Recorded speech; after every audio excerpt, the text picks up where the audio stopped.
and eventually win it in overtime.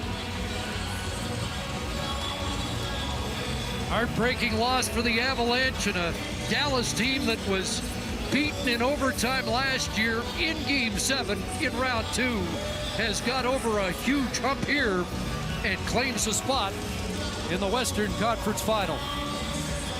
And Rick Bowness out there on the ice 28 years ago with the Boston Bruins. In 1992, he went to the third round of the Stanley Cup playoffs as the head coach, and now is going to go there again with this Dallas Stars team. A great story for him.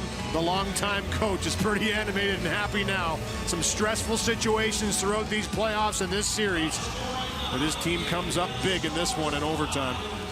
So many unlikely stories in these Stanley Cup playoffs, and Yoel Kiviranta, who had never scored a playoff goal, gets 3 in Game 7.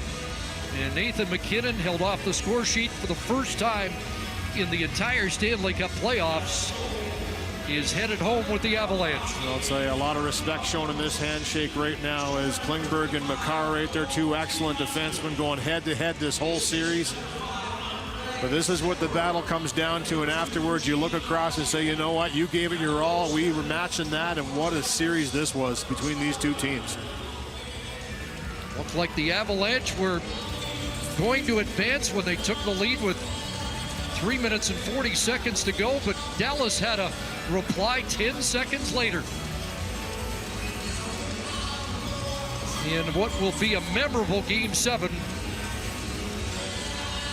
If you're a neutral party or a Dallas Stars fan, one that's going to be hard to digest for the Colorado Avalanche. The former star Nichushkin offered congratulations. Yeah, no question. They didn't go away. And for Rick Bowness, called out the top line of the Stars and the big players. Radulov with a couple goals in this game.